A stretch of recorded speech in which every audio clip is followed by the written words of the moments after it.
আজি মোৰ ইয়াত অহাৰ উদ্দেশ্যটো অলপ বেলেগ। নিৰ্বাচন কেন্দ্ৰিক হয়।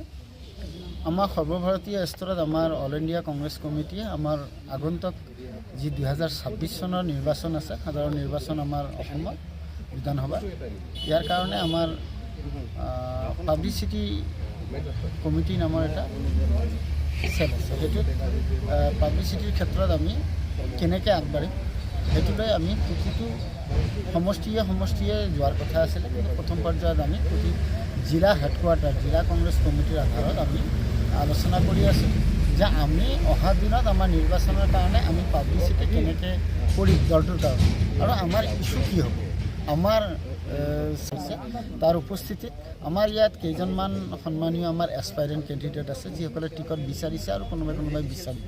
20 তাৰিখলৈকে আবেদন পত্ৰ জমা দিয়াৰ সময় আছে। আৰু ব্লক কংগ্ৰেছৰ সভাপতিসকল আৰু মোৰ লগত আছে ইয়াত আমাৰ পাব্লিচিটি কমিটিৰ মেম্বাৰ, আৰু BTR জোনৰ মই আজি পাব্লিচিটি কমিটিৰ চেয়াৰমেন হিচাপে ইয়াত আহিছোঁ আণ্ডাৰ আমাৰ APCC যিখন কমিটি আছে। তো সেই হিচাপত আমি প্ৰথমত লক্ষ্য লৈছোঁ যে ইয়াত আমাৰ পাব্লিচিটিৰ ক্ষেত্ৰত কি কৰিব লগা আছে, আৰু ইয়াত যে যোৱা দিনবোৰৰ পৰা যে বেলেগ চৰকাৰ আছিলে, এসময়ত UPPL আছিলে, তাৰপিছত এতিয়া BPF আহিলে লোকেল নিৰ্বাচনত, আৰু BJPয়ে 10 বছৰৰ পৰা চৰকাৰখন চলাই আছে, আৰু চেণ্ট্ৰেলত 12 বছৰমান হ'ল সিহঁতৰ। ইয়াৰ ওপৰত ভিত্তি কৰি BJPয়ে কি কৰিলে, কি কৰা নাই, এজেণ্ডা ইহঁতৰ কি আছিলে, ইহঁতৰ মেনিফেষ্টত কি দিয়া আছিলে, সেইবিলাকৰ ওপৰত বেছ কৰি আমাৰ পাব্লিচিটি কেনেকৈ কৰিব লাগিব, আমাৰ কংগ্ৰেছক কিয় ৰাইজে আদৰি ল'ব লাগে, এইবিলাকৰ ওপৰত আমি সামগ্ৰিক চায়েন্সৰ কথাটো আহিব। এইটো আমাৰ শীৰ্ষস্থানীয় ক্ষেত্ৰত AICC লেভেলত বা APCC লেভেলত হ'ব।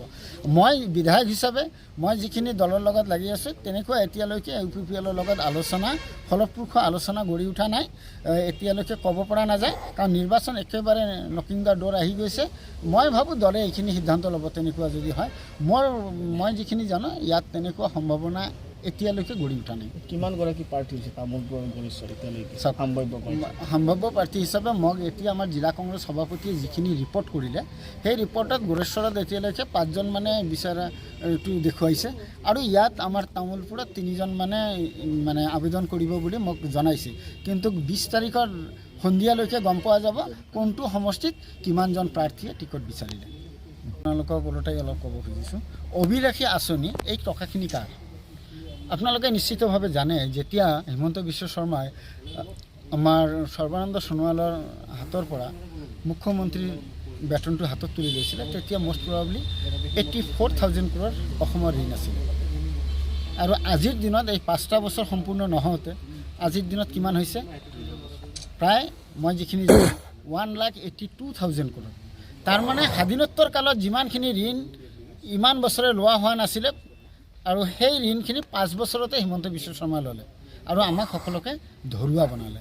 তো মই এটা কথা ক'ব খুজিছোঁ, ইহঁতে অভিলাষী আঁচনি লৈ থাকক, কিন্তু ৰাইজে ইতিমধ্যে গম পাইছে 10 বছৰে ইহঁতে কি কৰিব বিচাৰিলে আৰু ৰাইজক কি দিলে। অকল চৰকাৰী পইচা, আমাৰ জনসাধাৰণৰ কৰ কাটলৰ টকা, GSTত আমি যিখিনি টকা টেক্স দিছোঁ, সেইখিনি টকাৰে ইহঁতে ভোট কিনিব খুজিছে, জাষ্ট লাইক যেনেকুৱা বিহাৰত কৰিছে।